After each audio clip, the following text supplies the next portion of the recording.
Welcome to Live Vedanta, a podcast about simple living and high thinking. Every moment is an opportunity for development.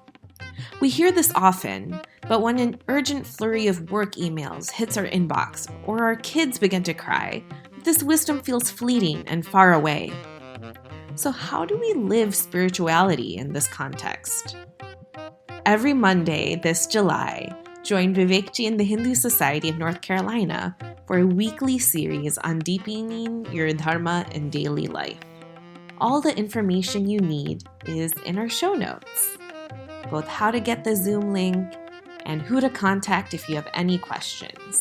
The series is especially for our evolving adults. Okay, this week's episode in Meditation and Life. What is the secret to success in contemplation? What is the key to helping us rise out of our limitations? In this next episode, Vivekji encourages us to follow the path to success, to rise from the feeling that we are just the body, mind, and intellect. Let's tune in.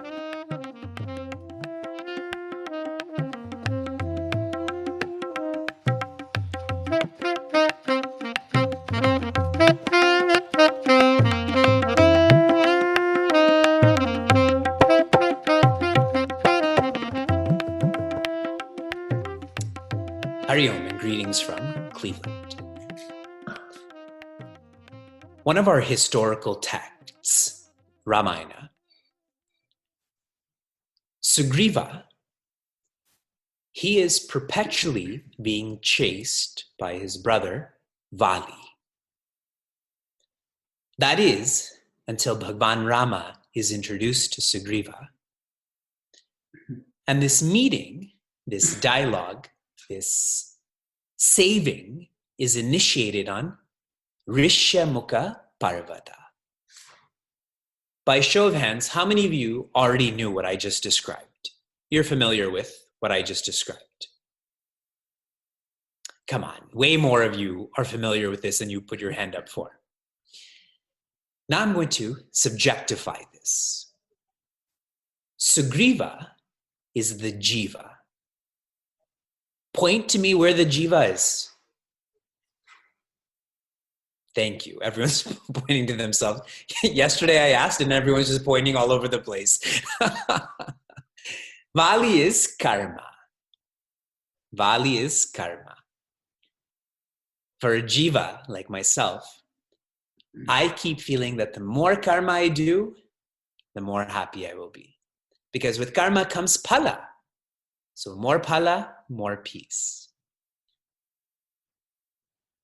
Karma will perpetually chase the jiva until jnana is introduced. And that is who Bhagwan Rama is. And Bhagwan Rama or jnana will teach us that happiness and peace is who we are, not the jiva. And where was this dialogue? Where was the saving happening? Rishyamukha Parvata. If you study these words, Rishi Mukha, that is satsanga, no? That is such classes where we are authoritatively told we are happiness. I'll share another narration with you.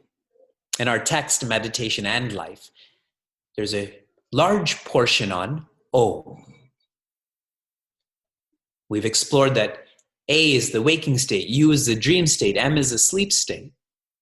The silence is our true state. What I've also read is that A is the jiva and Om is Brahma, making this subjective. So tell me, is the jiva part of Brahma? And all that is a part of Brahma is Brahma, is Brahman. So when you chant Om, to feel you are Brahman, not to just externalize the symbol Om. The key to happiness is insight. There's lots of words for insight like knowledge and vision. But if you extrapolate insight, if you open it up, It is insight, seeing what's inside. The word for that could be Vedanta or religion. And this is what the purpose of our course is, to stop using our eyes and to start using our intellect. We are nearing a strong completion of the second part of meditation in life. And if we're clear about this, the last half of this text will be that much more powerful. The last chapter we studied was entitled Recharge the Mind. One of the fad descriptions going on right now of people's health is burnout. Yes? What is the Sanskrit word for burn? Share with me in the chat room. What is the Sanskrit word for burn? It is tapa. Isn't that fascinating? Our scriptures are saying you should burn out. Tapa means to burn, but what's being burned? When one is burnt out, what is happening is that purpose is being burnt out. So enthusiasm and energy is waning. However, if ego is being burnt out, that really shows that purpose is being elevated. One has more energy, more enthusiasm. Someone who burns out externally is someone who has allowed that external noise to become their internal noise. Whereas someone who's engaged in tapa, they have tuned into that internal quietude, and what's happening outside doesn't matter. If it's noisy, if it's quiet, it's irrelevant. What I'm sharing with you, if you try this, if you try to tune into your inner quietude, you will taste your nature. You will taste 0.01% of your ananda. And with that taste, you will be true to sadhana. You will be true to contemplation. There are many, many, many communities I go to where people, they flirt with Vedanta. And they're so used to, I'll call it practicality. They're so used to short-term solutions to their lack of completion, like breathing exercises, like writing journals, that when the thought comes of your nature is silence, that's too deep for them. It's not utilitarian. It's not practical. So they never try sincerely, so they never taste this, so they're not true to Vedanta. Okay. We move on to chapter 22, entitled The Secret of Success. You all know what a hack is. A hack in a positive way. Don't interpret this in a negative way. A hack essentially is a secret. And for all of you who tuned into the Happiness Series 3, do you remember the first life hack I gave you? You remember the third one. The first one was, if you're camping and you don't have kindling wood, what should you use? Doritos. Doritos are as flammable as kindling wood. And that's sort of laughable because like their logo's that flame, but it's sort of laughable because we put that in our stomach. Like eating pickle is sort of flammable, but this would be like eating matches. People expect there to be hacks when it comes to happiness, when it comes to contemplation. Such a hack doesn't exist. There are no shortcuts. And that's why this course, this text, contemplation is hard because we're so habituated to shortcuts. The hack, I'm using this generally, the hack to peace is practice. When you practice contemplation, how Swami Chinmayananda writes about this, is you cut the ego. And just like a large dosa, you're intimidated by how big it is, so you cut it into half and you eat half of it. Then the next half you cut again into half and you eat it. So through practicing, we start to put cuts into our ego. And this is a very challenging game, because if you don't cut the ego will cut you. The ego will cut you down. And the way that the ego cuts us down is we grow in arrogance. If you ever feel that you're expressing arrogance, that's where the ego has cut you. This chapter shares with us that we should be vigilant about the presence of Bhagavan, the presence of the Creator, because that inhibits arrogance. Throughout what you're doing, throughout what you're thinking, to feel that presence of God. And for all those in the Vedanta and Bhagavata course, we've just entered the 5th skanda, and I was sharing with everyone. Skanda 1, the focus is adhikari.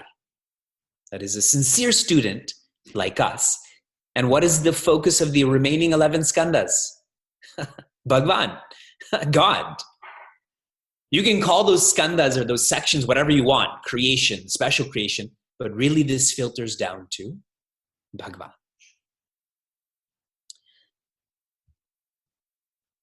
Contemplate on this presence. Contemplate on humility daily. Please bring this message to your heart. You cannot engage in contemplation just on Tuesdays. When you contemplate daily, a momentum is created. And with momentum, there is impact. Your contemplation will become impactful, transformative. If this is not daily, you will never taste that joy, so you will not be true to this lifestyle, to this vision.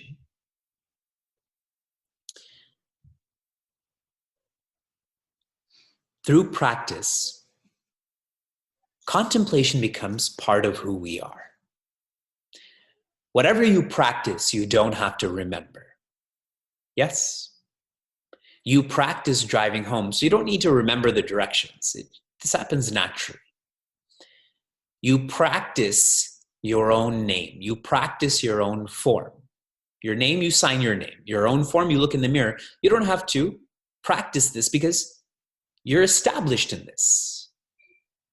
Contemplation should be the same way. And when one makes contemplation part of who they are, the highest will become real for them. In other words, enlightenment will be a possibility, and you will start to make this your only purpose. And what is shared a lot in this chapter is once you've started to tune into the highest, all that is lower comes with it. In other words, success comes with you. If you're a contemplative person, you will focus more, you will listen more, you will decide better, you will be more enthusiastic. All that we need to be successful, to be prosperous, that will naturally come with us being peaceful. The secrets to success, and now our final chapter, chapter 23 for this year, inward expansion. Did you know that in Ramayana, every chapter has a specific dharma that is highlighted? A specific role is taken and the responsibilities that come with that, like Bala Dharma. And you should study this. You should teach your kids about this. This is how they should behave. They should listen to their parents. They should look after their siblings. That's how Bhagavan Rama lived. In Kishkinda Kanda, the focus is Mitra Dharma. Who a friend is, what a friend is. And one of the messages is, your big problems you feel are small problems. And your friends' small problems you feel are big problems. Do you interact with your friends like that? When you're with your friends, do you tell them about your problems first, or do you ask them about their problems first?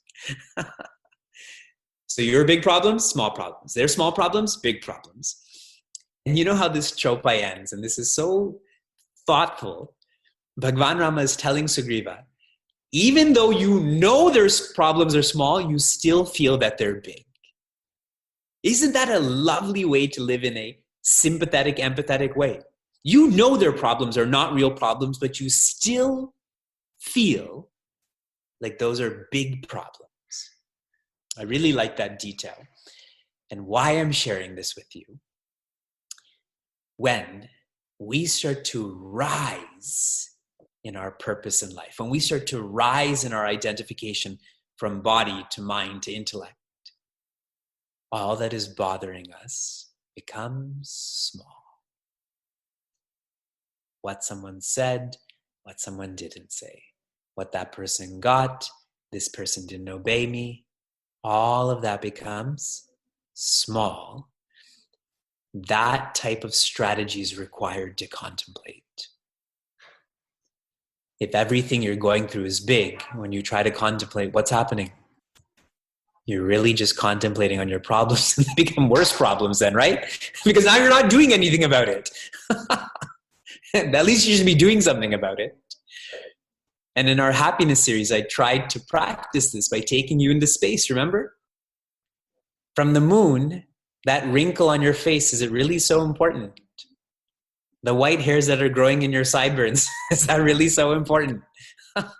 That extra chin that's developing, is it really so important?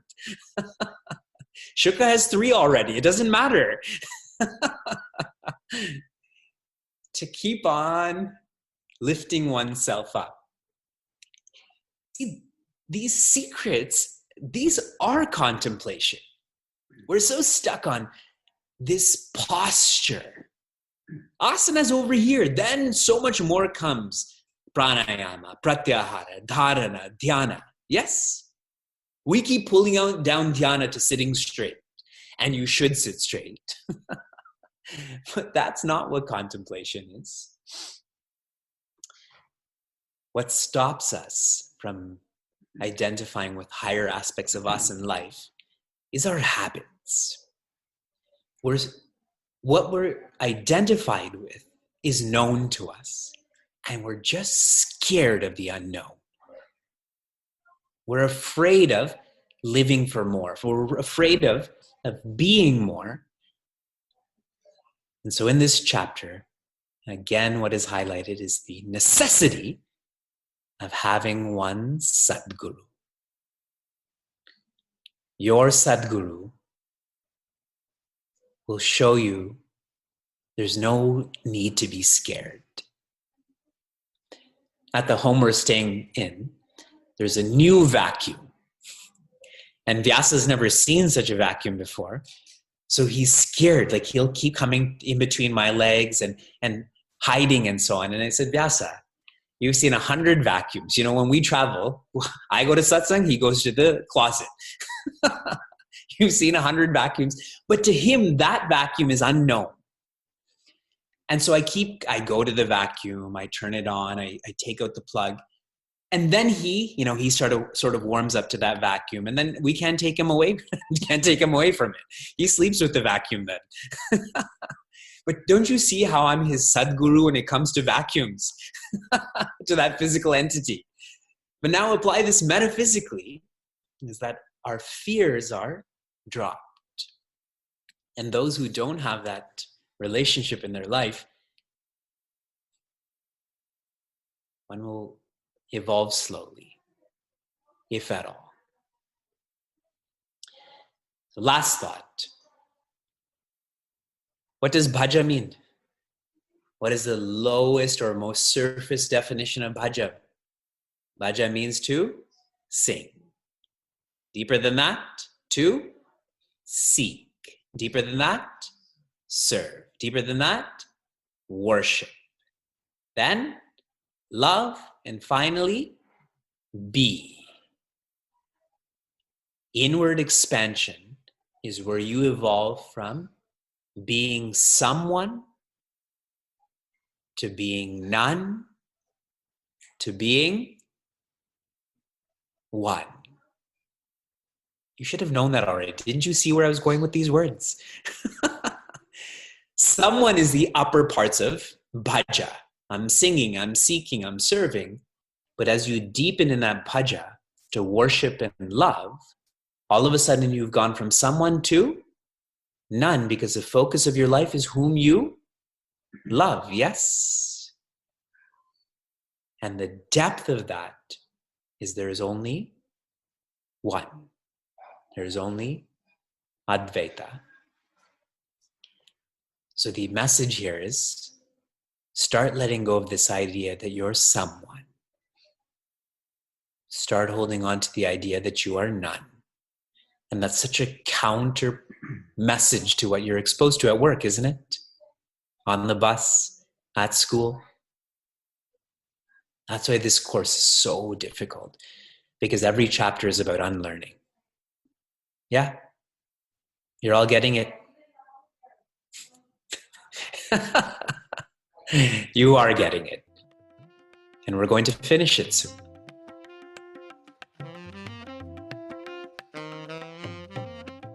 If you enjoyed what you heard or want to learn more, share this episode with a friend or find us online at facebook.com/cmniagara. For those on the journey of self-development, Chinmaya Mission Niagara provides a community forum for seekers to listen, reflect, and contemplate. This podcast is produced by the Young Adults of Chinmaya Mission, an international nonprofit working to transform individuals through the knowledge of Vedanta. Until next time, inspire, love, be.